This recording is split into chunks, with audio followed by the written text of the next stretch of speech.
Hi, this is Todd Goodwin. Today I want to discuss with you an issue that I see on occasion in my practice as a hypnotist, and that is phobias. Very common examples of phobias include fear of public speaking, a fear of flying in an airplane, or claustrophobia. And it can also include phobias of certain objects or animals like cockroaches or snakes or dogs. It can be a phobia of heights, a fear of heights, or even swimming in the ocean. In all these cases, it's important to understand first what is a phobia and why does it exist. And then once we understand that, we can begin to understand how we can resolve that issue and eliminate it completely. Now first, a phobia has been defined in many different ways, but generally it's accepted as an intense irrational fear that's disproportionately large compared to the actual threat that's perceived. So in other words, think for example of a fear of flying. Many times people who have a fear of flying really have a fear of crashing. In other cases it could be being confined, which is more claustrophobia. It just shows up in an airplane. Now statistically, it's actually much safer to fly in an airplane than it is to drive to the airport or just drive around the city, and yet very few people have a fear of driving, but more people have a fear of flying. So that is by definition irrational, but it doesn't stop it from existing. Now, the odds of crashing in an airplane are so remote. I read once that you'd have to fly in an airplane every single day of your life for 70 years or more for 7 lifetimes before statistically you're going to crash. Nonetheless, people can find themselves in that situation, and especially if it's triggered by turbulence, they begin to get very nervous and anxious and sometimes can have a panic attack. So that would be considered a phobia.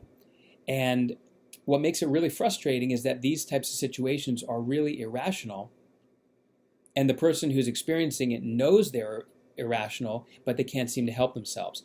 So now that you understand basically what a phobia is, what is really going on in the mind that allows it to exist and continue? So first, it's important, as I've explained in a lot of these videos, that we have 2 parts of our mind.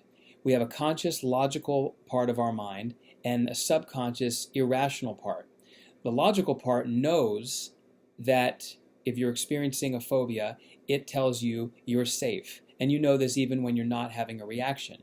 For instance, it might tell the person in the airplane, everything's fine, you'll be okay, we're not going to crash.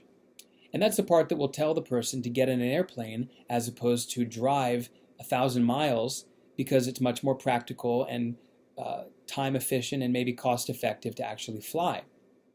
The problem though is that the subconscious mind, which is not only irrational but very emotional, is very, very powerful, and usually it overpowers the conscious mind. And so no matter how logical or rational we try to be with ourselves, if our subconscious perceives danger, it's going to create fear.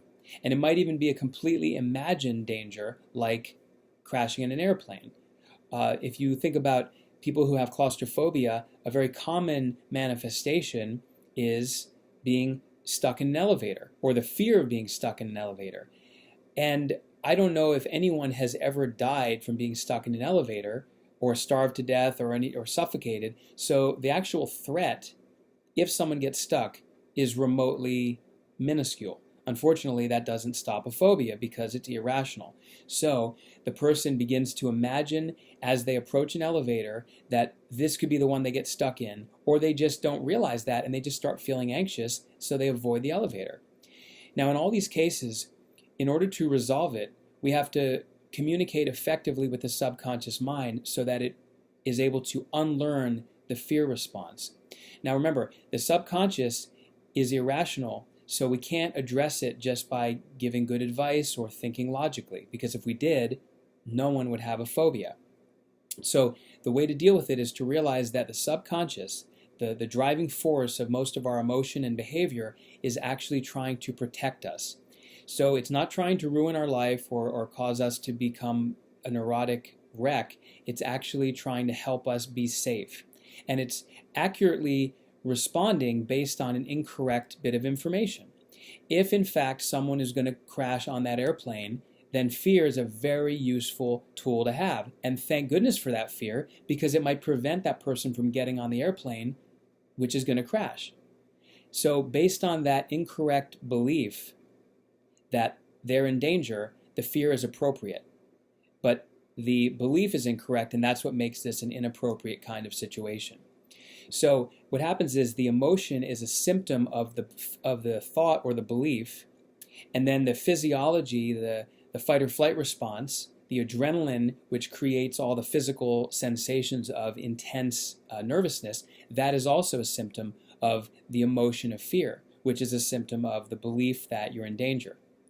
And then the behavior is the ultimate symptom to the emotional and physical discomfort that causes someone to avoid or escape from that perceived danger. So basically, fear is a motivating force to help us avoid or escape from harm, whether it's real or imagined.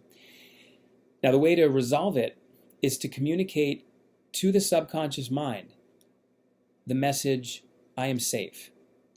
And that's a vast simplification to what happens, but one of the ways that hypnosis works is to help our clients, when we work with them who have phobias, to get into a receptive state of mind where the subconscious can begin to relearn the way it thinks about those triggers, whether it's an object like a cockroach, which is completely harmless but frightens a lot of people, or something like driving over a bridge or climbing a ladder or looking out a window on a tall building. In all these cases, we simply need to update the information in the subconscious and unlearn the belief that was learned at some point that created fear. Remember, no phobia is born. They're always learned. And they could be learned in a variety of ways. They could be learned through example. A child who's 3 or 4 may witness her mother, let's say, freaking out when she sees a cockroach. Without realizing it, that child may very well have been imprinted to fear cockroaches. And so there are many ways we can learn it. Sometimes they just develop. I've had clients who have developed a fear of flying. They've never really had a bad flight. They've never had a close encounter with death or anything like that. But in some cases, what happened was they had children, and suddenly on some level they took their mortality more seriously than they ever had before. In other words, the consequence of their dying was greater than it was before they had children, so they became hypersensitive to the potential danger they were in. So in all of these cases, when the subconscious unlearns that disempowering and fear-producing belief, the emotion of fear is gone because the person realizes innately, I am safe. That means confidence is what remains, no fear. And at that point, physiologically the person is calm, and then the behavior is to engage in life and to behave in a rational way as much as possible, as opposed to running from potential challenge or trying to escape from it. So I tried to be as brief as I can. That is actually what a phobia is, and that gives you some insight in one of the ways of neutralizing a phobia. And remember, once something you've learned is unlearned, usually it stays away unless you relearn it. So the key is, if you have a phobia, unlearn it, free yourself from that fear, and take back your power and live your best life. I'm Todd Goodwin, board certified hypnotist, and have a great day.